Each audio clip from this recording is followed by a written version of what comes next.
Friends, welcome to my channel Sarkari Naukri. Myself Abhishek Raj. तो आज के टॉपिक में जो है हम लोग डिस्कस करेंगे कि मेरा डीबी और मेडिकल कराने का क्या एक्सपीरियंस रहा। ठीक है, तो मैं एक करके सारे पॉइंट्स को डिस्कस करूंगा, तो बने रहिए मेरे वीडियो के साथ। साथ साथ वो भी बताऊंगा कि आपको मेडिकल के टाइम पर कौन कौन सी गलतियां नहीं करना है, जिसकी वजह से आपकी संभावनाएं हो सकती है आपको छाटने की। ठीक है, या दोबारा थोड़ा सा परेशानी बढ़ जाएगी अगर आप इन तरह की गलतियों को करते हैं तो। ठीक है ना, तो बने रहिए मेरे साथ और मैं कंप्लीट प्रोसेस आपको यहाँ पे बताऊंगा। ठीक है, तो यहाँ पे सबसे पहले मैं डॉक्यूमेंट वेरिफिकेशन के बारे में चर्चा करूँ। ठीक है, तो सबसे पहले जो है अगर आप CBT 2 जो है क्वालिफाई कर लेते हैं, ठीक है ना, आपने अपना स्कोर कार्ड देख लिया, उसमें जो है आपके रिस्पेक्टिव ब्रांच के नीचे जो है आप डीबी के लिए एलिजिबल हैं कि नहीं, उसमें yes या no लिखा रहता है। ठीक है ना, आपने जब उसको देख लिया तो सबसे पहले कुछ दिन बाद आपको जो है एक ई-कॉल लेटर आएगा। ठीक है ना, आपके जो रिस्पेक्टिव जो आपने मेल दिया है, ठीक है, ईमेल जो आपने दिया है उस पर एक ई-कॉल लेटर आएगा। ठीक है, ई-कॉल लेटर के आपके जो है प्रिंट निकाल लेने हैं और उसके बाद जो है जितने भी डॉक्यूमेंट्स लाने होंगे, ठीक है ना, उन सबको जो है आपको मेंशन किया जाएगा कि हाँ ये सारे डॉक्यूमेंट्स को लेकर के आना है। ठीक है, कितने सेट्स में लेके आना है ये भी आपको जो है मेंशन किया जाएगा। ठीक है, ई कॉल लेटर के ही नीचे। ठीक है ना, क्योंकि 2 पेज का ई कॉल लेटर होता है। फर्स्ट पेज पे आपको कॉल लेटर है, सेकंड पेज पे जितने भी इंस्ट्रक्शंस दिए जाएंगे, ठीक है, कि ये सारे डॉक्यूमेंट्स आपको लेके आने हैं। ठीक है, वो सारे डॉक्यूमेंट आपको लेके जाना है। ठीक है, ई कॉल लेटर पे आपको रिपोर्टिंग डेट भी मेंशन होगा। ठीक है ना, कि आपको आरआरबी बोर्ड जो रिस्पेक्टेड आरआरबी बोर्ड है, रिस्पेक्टिव बोर्ड, उसमें आपको किस तारीख को वहाँ पे पहुँचना है वो भी आपको वहाँ पे मेंशन किया जाएगा। ठीक है ना, तो उस डेट को जो है आपको कोशिश कीजिएगा कि जिस डेट को रिपोर्ट करना है उससे एक दिन पहले ही पहुँचे। ठीक है, क्योंकि एक दिन अगर आप पहले पहुंचते हैं तो थोड़ा सा इन्वायरमेंट को आप अच्छे से जान ले सकते हैं कि हाँ किस तरह से डीबी वो लोग कर रहे हैं, कितना एक तरह से लिबरल है, कितना स्ट्रिक्ट है, वो सारी को जानकारी आपको मिल सकती है। ठीक है, और अपने आप में आप रिलैक्स भी रहिएगा। ठीक है, क्योंकि आसपास में काफ़ी सारे डॉर्मेटरीज या कह सकते हैं कि होटल्स वगैरह सस्ते दामों पे मिल जाते हैं, तो वहाँ पे आप आसानी से स्टे कर सकते हैं, आपको खाने को भी मिल जाएगा, रहने को मिल जाएगा। ठीक है, हाँ, अगर देखा जाए तो वहाँ पे जब सबसे पहले जाइएगा तो आपको चेयर्स वगैरह लगे होंगे। ठीक है, अंदर में आपको एक टाइम भी गेट खुलेगा और आपको एंट्री मिलेगी आरआरबी बोर्ड में जो जाइएगा वहाँ पे। तो ठीक है, चेयर्स वगैरह लगे होंगे, वहाँ पे आप आसानी से बैठिएगा। सारे डॉक्यूमेंट्स को आपको रिस्पेक्टिव वे में जो है अरेंज करने को बोल दिया जाएगा, उसी वे में आपको अरेंज करना है।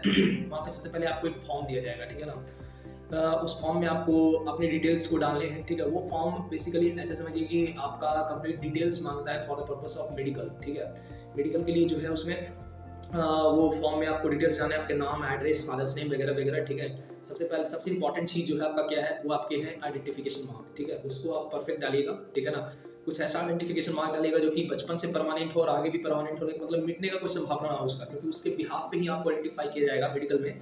ठीक है, रिस्पेक्टिव हॉस्पिटल में कि आप वही बंदे हैं। ठीक है, तो ये चीज़ का ध्यान रखिएगा। सारे डॉक्यूमेंट्स को अरेंज करने के बाद आपके डॉक्यूमेंट को जो है वहाँ पे जहाँ जहाँ पे आपको थंब इम्प्रेशन या सिग्नेचर का जरूरत होगा, उस फॉर्म पे जो आपको शुरू में दिया गया था वहाँ पे आपको थंब इम्प्रेशन या सिग्नेचर वगैरह कराएंगे। ठीक है, उसको कराने के बाद जो है अलग अलग स्टाफ्स के पास जो है आपको भेज दिया जाएगा, जहाँ पे आपको जो है 2 सेट कम से कम जो है जितने भी ओरिजिनल डॉक्यूमेंट उन सबके फोटो कॉपीज को सेल्फ अटेस्ट करके जो है रखना है और उन स्टाफ्स के पास जाना है। ठीक है, और उन स्टाफ के पास जाइएगा अगर आप तो सारे ओरिजिनल डॉक्यूमेंट को चेक करेंगे और जो आपने जो फोटो कॉपीज पे जो सेल्फ अटेस्ट किया है उन अटेस्टेड कॉपीज को जो है वो अपने पास रख लेंगे। ठीक है, तो 2 सेट मिनिमम वो खोजते हैं, 1 सेट आप एक्स्ट्रा भी लेके जा सकते हैं। ठीक है ना, और अगर आपने किसी प्रकार की कोई गलती की है फॉर्म को अप्लाई करने में, ठीक है, उस समय जब आपने शुरू में अप्लाई किया था, ठीक है, तो उनके पास जो आप जो अप्लाई जो किए थे तो फॉर्म का जो स्लिप होता है वो जो आपने डाउनलोड किया था वो उनके पास ऑलरेडी होता है, उसके बिहाफ पे ये सारा डिटेल्स को मेंशन करते हैं।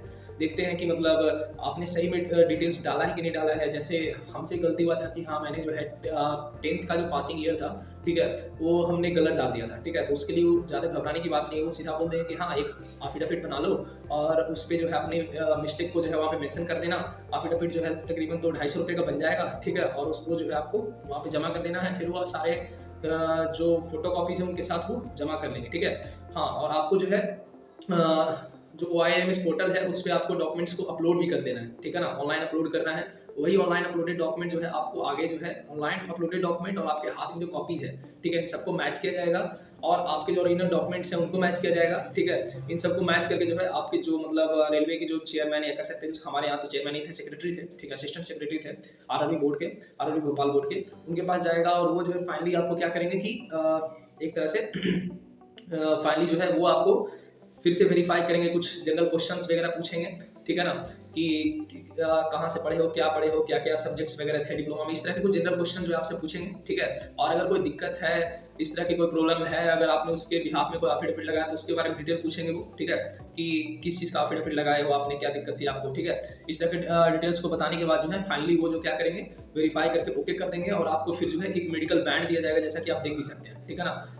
वो मेडिकल बैंड जो है आपका बहुत इंपॉर्टेंट हो, आपके हाथ से खुलना नहीं चाहिए, ठीक है। उस पर आपको फाइनली लिखा रहेगा कि हाँ कहाँ आपको रिपोर्ट करना है और डेट मेंशन रहेगा उस मेडिकल बैंड पे, ठीक है, आपके हाथ पे लगा दिया जाएगा, ठीक है। वो मेडिकल बैंड को आपको सावधानी से कहीं ना कहीं उसको ढक करके जो है आपके रिस्पेक्टिव हॉस्पिटल में आपको पहुंचना है, ठीक है।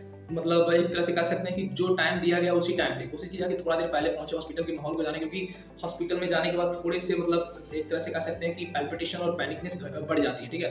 तो अपने आप में जो है इन बातों का ध्यान रखिएगा, ठीक है ना। मेडिकल बैंड लेने के बाद जो है आप अपने टिकट्स को फटाक से करके जो है, अगर मान के चलिए कि जैसे तो मेरा भोपाल जो में था तो मेरा मेडिकल जो है मतलब 3 जगह पे हो रहा था, भोपाल में भी हो रहा था, जबलपुर में भी हो रहा था, कोटा में भी हो रहा था, ठीक है। और मुझे कोटा दे दिया था, तो जिनको दूर भेजना है ना, कोटा वगैरह भेजना है, ठीक है, इस तरह से अलग अलग जोन में जो है अलग अलग जगहों पे जो मेडिकल होती है ना, तो जिनको दूर भेजना होता है उनको पहले ही डीवी से फ्री कर देते हैं, ठीक है। और फिर आप उसी समय टिकट बुक कर सकते हैं और अपना जो है मेडिकल के लिए आप रवाना हो सकते हैं उसी टाइम पे, आप अपने ट्रेन को देख करके ट्रेन के टाइम पे, ठीक है ना।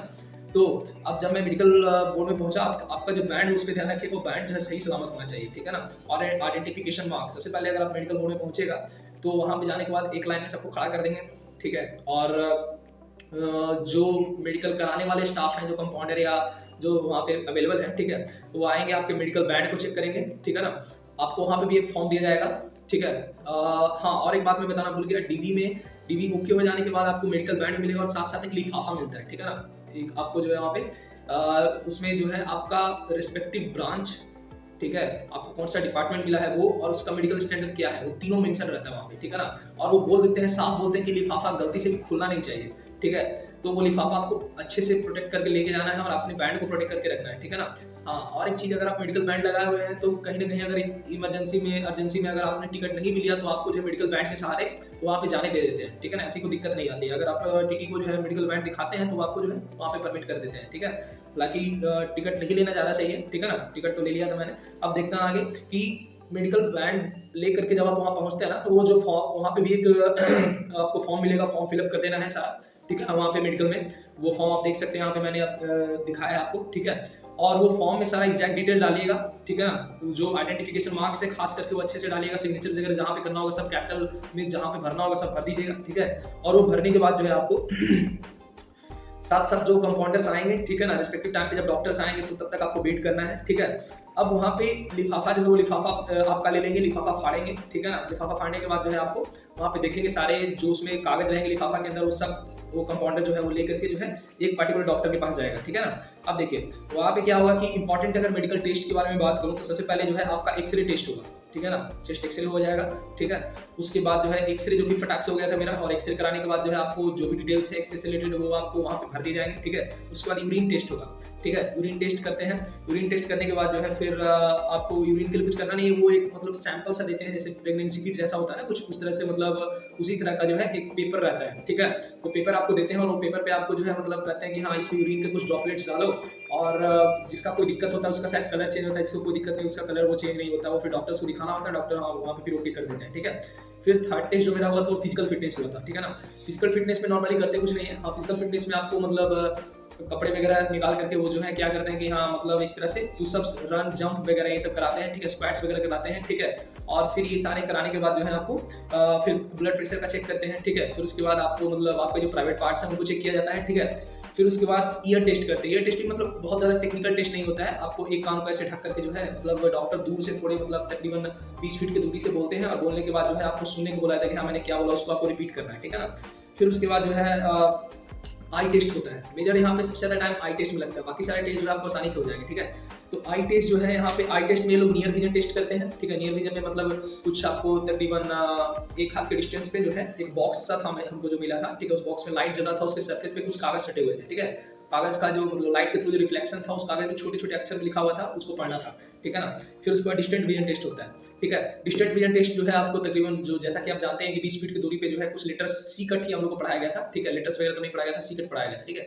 सी कट लगे होते हैं, सी कट को आपको जब पढ़ लीजिएगा आसानी से, ठीक है, तो वहाँ पे जो है मतलब वो वहाँ पे इजीली वहाँ पे हो जाता है, कोई ज़्यादा दिक्कत नहीं होता है। वहाँ पे मेजर जो है डिस्टिंक्ट विजन, नियर विजन करने के बाद, क्योंकि चश्मा तो अलाउड है हम लोग सभी को, ठीक है, करने के बाद आपको फिर टेस्ट किया जाता है कहीं ना कहीं कलर ब्लाइंडनेस, ठीक है। कलर ब्लाइंडनेस जो है आपका नहीं होना चाहिए, बिल्कुल भी नहीं होना चाहिए, ठीक है। वो आपको कार्ड देते हैं, कार्ड पे जो है फिंगर्स वगैरह स्क्रॉल करने होता है, फिर उसमें क्या लिखा हुआ है, नंबर्स लिखे होते हैं 47 56 ऐसे करके उन सबको पढ़ना होता है, ठीक है। वो आपने जब परफेक्टली पढ़ लिया तो फिर फाइनल जो है आई करने के बाद, आई जो है हमारा हम लोग सभी का 2 बार हुआ था, ठीक है ना। मतलब कोटा में देख रहे थे कि हाँ एक बार एक डॉक्टर ने आई टेस्ट कर लिया, तो फिर दूसरे भी डॉक्टर जो थे वो आपको मतलब टेस्ट करते हैं ये कि हाँ कहीं आँख में सर्जरी वगैरह तो नहीं हुआ है ना, ठीक है। तो ग्लूकोमा वगैरह तो नहीं किया गया था, लेकिन वहाँ पे क्या किए थे कि मतलब एक मशीन पे रख करके जो है आपको ऐसे दाढ़ी रख करके जो है वहाँ पे देखते हैं, ठीक है। सर्जरी का भी चेक करते हैं, और आपको कोई चश्मा अगर लग रहा है तो वो लेंस वहाँ पे एक तरह से देख लेते हैं कि हाँ कितना का आपको लेंस लग रहा है, ठीक है। हाँ, तो ये सारे टेस्ट थे, और ये सारे टेस्ट करने के बाद फाइनली जो फर्स्ट में जो आपको जो फॉर्म मिला था ना, जिसपे आपको डिटेल्स भरना था खुद का, वही फॉर्म इंपॉर्टेंट है, उसी पे डॉक्टर जो है अपना फीडबैक लिखेंगे, ठीक है। और लास्टली जो है आपको आपका साइन उस पर कराया जाएगा आपको जाने से पहले, ठीक है ना। अगर आपका सब कुछ ओके रहा तो आपको उसी दिन वहाँ पे बोल दिया जाएगा कि हाँ आप अपने घर जा सकते हैं, सब कुछ जो आपको चाहिए वो मिल गया है इस तरह से, ठीक है, जैसा कि मुझे बोल दिया गया था। और जिसका किसी का कोई दिक्कत है, ठीक है ना, अगर कोई दिक्कत है तो उनको जो है वापस बुला लिया जाता है, ठीक है। मतलब कल आने को बोलते हैं, कल आने को, फिर अगर कोई बहुत बड़ा फॉल्ट रहता है तो मतलब एक तरह से कह सकते हैं कि उनको थोड़ा टाइम लग जाता है, ठीक है ना। और आँख के बारे में बात करें तो सबको A3 देना मैंडेटरी है, ठीक है। डॉक्टर्स जो है किसी को A3 से नीचे नहीं देते हैं, ठीक है। हमारे केस में ऐसा बता रहा हूँ, ठीक है। मतलब भोपाल बोर्ड में ऐसा ही हुआ था कि सिंगल डॉक्टर जब भी चेक करते हैं तो जो सबसे हाईएस्ट स्टैंडर्ड है जेई का, भले ही आप B1 के लिए आपके डिपार्टमेंट में B1 खोज रहा हो, लेकिन आपको A3 चेक करेंगे और A3 ही देंगे। लेकिन वहाँ पे क्या था कि अगर किसी का A3 नहीं है, ठीक है, तो वो क्या करें कि 2-3 डॉक्टर का पैनल बनेगा और उसके बाद आपको टेस्ट किया जाएगा। फिर आपको A3 के अलावा B1 C1 देना है नहीं देना है, वो उसके बाद जो है डिसाइड करके फिर आपको देंगे, ठीक है ना। क्योंकि अगर सबका A3 सबसे हाई स्टैंडर्ड पास है तो नीचे वाले सारे स्टैंडर्ड पास हैं, ऐसे ऐसे समझ सकते हैं, ठीक है। तो इसलिए वो A3 एक तरह से रिकमेंड करते हैं और A3 का टेस्ट भी करते हैं, ठीक है। तो इन बातों को ध्यान रखिएगा, और पैनिक बिल्कुल नहीं होना है, ठीक है ना। ब्लड प्रेशर के टाइम पे लगभग बच्चों का जो है बीपी हाई भी होता है, तो ये तकरीबन आपको 150 बाई मतलब एक तरह से 80-70 के आसपास भी रहेगा तो चलेगा, कोई दिक्कत नहीं है, ठीक है। 150 के ऊपर चला जाए और नीचे वाले 70 भी आए तो कोई दिक्कत नहीं है, वो उतना मतलब मैनेज कर लेते हैं, ठीक है। कहीं ना कहीं हमारे केस में ऐसा ही था, ठीक है। भोपाल बोर्ड में ऐसा ही था, कोई ज़्यादा मतलब इतना कोई बहुत ही मेजर टेस्ट होता नहीं है, और इस तरह से बहुत ज़्यादा घबराने की कोई बात नहीं है, ठीक है। हाँ, और अगर मतलब कुछ सर्जरी वगैरह का इशू है और उसे आपने छुपाया है तो थोड़ा सा मतलब चांसेस बनता है कि आपके प्रति उनका जो है ध्यान ज़्यादा जाएगा, ठीक है। लेकिन डायरेक्टली वो लोग छाट नहीं सकते उसको, ठीक है। उसके टेम्पररी अनफिट करेंगे या फिर कुछ टाइम देंगे उसको सही करके लाने के लिए, जो भी है, ठीक है ना। क्योंकि 1:1 का सिलेक्शन होता है, ठीक है, तो इतनी जल्दी छाटा भी नहीं जा सकता उनको, इन बातों का ध्यान रखिएगा। और देखिए अब यहाँ पे मैं बताता हूँ कि हाँ वो कौन कौन सी गलती है जो आपको नहीं करके जाना है, ठीक है ना। सबसे पहले मैं भी चश्मा लगाता हूँ, ठीक है, तो मेरा भी चश्मा लगता है। तो जो भी सबसे पहली जो है आपको क्या करना है ना, कि वो लोग डिमांड भी करते हैं कि अगर आपको चश्मा लगाते हैं, ठीक है, तो आपके चश्मे का पावर जो पहले से आप लगा रहे हैं उसको जहाँ से आपने बनवाया है वो चश्मा, ठीक है, या किसी न किसी डॉक्टर से आपको वो पावर्स को जो है मेजर करके जो है उस पर लिखवा के जाना है, जो कि मैंने भी किया था, आप देख सकते हैं, ठीक है ना। तो वो पावर को आपको लेके जाना है, वहाँ पे लिखवा करके, वो ऑथेंटिक होना चाहिए, ठीक है ना। ऐसा नहीं कि हाँ मतलब कोई गलत सलत पावर आपने लिखवा लिया, क्योंकि वो सिर्फ रेफरेंस के तौर पे लेते हैं, वो अपना भी टेस्ट करते ही हैं। कुछ बच्चों ने ऐसा भी किया था कि हाँ वो गलत पावर लिखवा लिया था, और ताकि मतलब डॉक्टर्स को लगे कि मतलब हाँ ये तो इसके लिए एलिजिबल है। ऐसा नहीं कि हाँ उसको देख करके आपको पास कर देंगे, उसके बाद वो टेस्ट करेंगे, ठीक है ना। हाँ, अब आपके जो डॉक्यूमेंट जो आपने दिया है पावर के संबंध में, रेस्पेक्टेड पावर जो आपने दिया है लेंस का, उससे उनको थोड़ा आइडिया मिल जाता है कि हाँ ये मतलब कब से चश्मा लगा रहा है, कितना पावर है, कितना बढ़ा कितना घटा, उनका थोड़ा सा वो आइडिया मिल जाता है, ठीक है। तो इसके लिए वो पावर का डिमांड करते हैं, ठीक है। इन बातों का ध्यान रखिएगा, और बाकी ज़्यादा पैनिक नहीं होना है, सब कुछ ओके होता है, ठीक है ना। और लास्ट में जब आप साइन कीजिएगा, अगर आपको ऐसा लगे कि हाँ वो कौन सा डिपार्टमेंट मिला है नहीं पता है, तो जब आप साइन कर रहे हो ना पेपर पे, तो वो वहाँ पे ध्यान से अगर देखिएगा तो आपको लिखा भी रहता है कि हाँ ये डिपार्टमेंट मिला है, ठीक है ना। हालांकि वो बताते नहीं है, बताने का तो सिर्फ आपको पैनल आता है तभी पता चलता है, ठीक है ना। लेकिन थोड़ा सा अगर आप अवेयर रहिएगा तो आपको वहाँ पे दिख भी जाएगा कि हाँ ये फलाना डिपार्टमेंट को मिला है, ठीक है ना। जैसा कि मुझे पता चल गया तो उसी समय कि हाँ मतलब जनरल सर्विस लिखा हुआ था, वो B1 कैटेगरी को था, लेकिन मैं मिनिमल पावर के साथ A3 में भी एलिजिबल था, ठीक है। और उन्होंने A3 में एक तरह से मेरे को क्वालिफाई कर दिया था, ठीक है। तो इन बातों को ध्यान रखिएगा। Okay, thank you.